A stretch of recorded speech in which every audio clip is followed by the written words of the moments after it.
Over the course of history, Native American languages have been used by the United States military to safely, efficiently, and effectively transmit vital messages in combat. Despite the triumph Native American code talkers brought to the United States and the world, from colonization all the way to the 20th century, Native American people have experienced discrimination and mistreatment from the U.S. The irony of the situation is that the natives were mistreated up until the moment they became of use to the military. In the 19th century, many tribes were moved off of their native lands to make room for white settlers, sometimes in the form of walks spanning hundreds of miles. The most famous among these were the Long Walk and the Trail of Tears, the latter being put on upon by Andrew Jackson, the United States President from 1829 to 1837. The Trail of Tears was part of the Indian Removal Act of 1830. The entire Cherokee tribe was forced to walk thousands of miles with limited food and necessities. Over the course of the walk, more than 4,000 Cherokee perished. The land that the Native Americans were put on was rough and dry. It had poor land for farming and was extremely tough to live on. The reservations had scarce resources and very few schools. To fix the low number of schools, they enrolled many of the children into American boarding schools. These schools were government or missionary run and were designed to eliminate all traces of Native American culture and replace them with white American culture. The founder of one of these schools even said, "In Indian civilization, I'm a Baptist, because I believe in immersing the Indian in our civilization, and when we get them under, holding them until they are thoroughly soaked."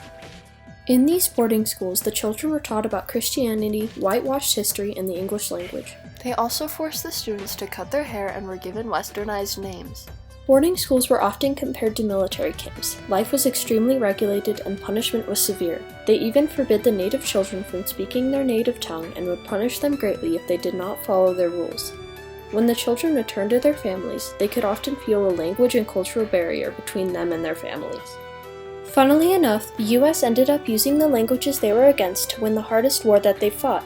Even while the native languages were being used overseas to bring victory to the US, they were still forbidden to be spoken in the boarding school. Many of the children who grew up on the reservations and attended the government boarding schools became the future code talkers. The languages they were forbidden to speak were used by the government for the US's own benefit. The first use of native language in combat happened in World War I. On the Western Front in France, U.S. officers noticed that their messages were being intercepted by German intelligence, and that all the codes that they created and used were broken. They attempted to send messages on foot, but they were repeatedly captured. Colonel A.W. Bloor discovered that a mostly inactive regiment located at Blue Champagne had a company of Choctaw soldiers.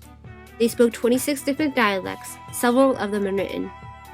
In the words of Bloor, there was hardly one chance in a million that Fritz would be able to translate these dialects, and the plan to have these Indians transmit telephone messages was adopted.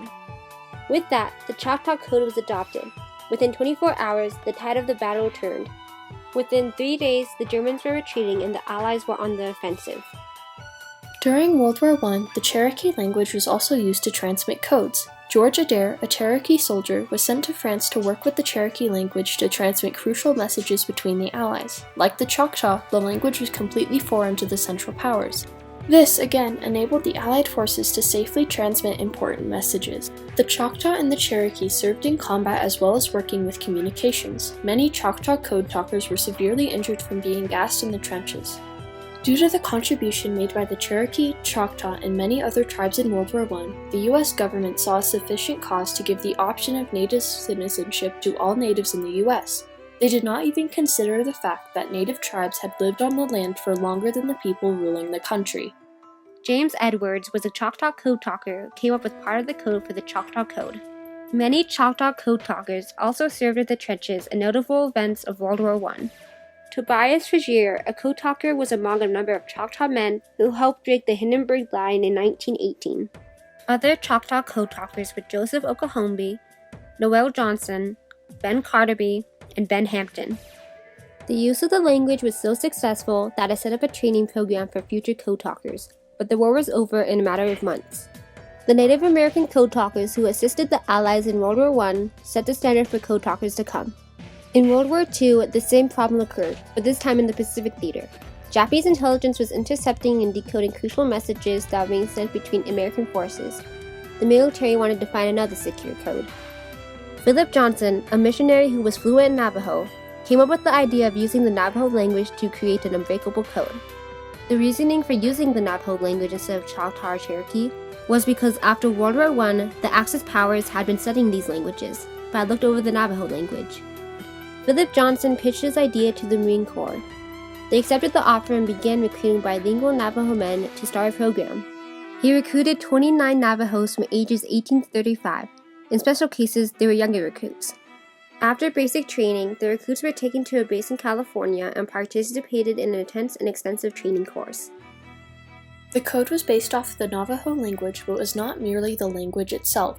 The code combined military lingo and the Navajo language, which made it even more secure. You use the word over the hill. And when you say hill, you say horse, sick. Written down in English, it'll be like that. Over here, we say horse, sick. That's hill. That's a hill. And he says over the hill, there's a tank or something. The code included more than 411 terms and used animal names for different military terms. The program eventually graduated 420 code talkers. Many of the code talkers stayed in the military and were stationed in Japan after the war. A few of the code talkers even stayed in Japan and became fluent in Japanese. Without the Navajo code, the war in the Pacific would have turned out very differently. Several code talkers were deployed in two major battles, which were the Battle of Okinawa and the Battle of Iwo Jima, both of which changed the course of the war in the Pacific. The Navajo code continued to be used in the Korean War. Meanwhile, on the western front of World War II, the Comanche language was used for transmitting messages as well. The Comanche code talkers worked the telephones on D-Day and kept messages secret.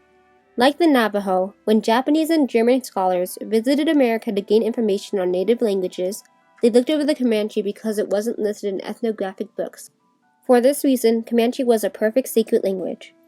17 Comanche men made up the Comanche code talkers. They trained from the day of their enlistment in 1940, but were not seen in combat until D-Day on June 6, 1944. They landed on Utah Beach in Normandy, France. 14 of them used a native language in battle. 2 were wounded. During their service, many of the code talkers experienced racism. The tasks they were given were often of the higher risk. These jobs included trench warfare scouts, snipers, and messengers. They were more likely to get higher risk jobs than any others. In World War II, Navajo code talkers were often mistaken for Japanese soldiers and taken prisoner by their own comrades. They were threatened with death even after they provided identification. After the war, the code talkers went back to their lives on the reservation. The code talkers went almost 40 years without proper recognition. There are also many other native tribes that used their languages in World War I and World War II, but barely received any recognition due to the much more known Navajo code talkers. Since the Navajo overpowered all other tribes, you'd expect them to receive great amounts of rewards and credit. This is somewhat true. The main problem is that they received this credit at a belated date.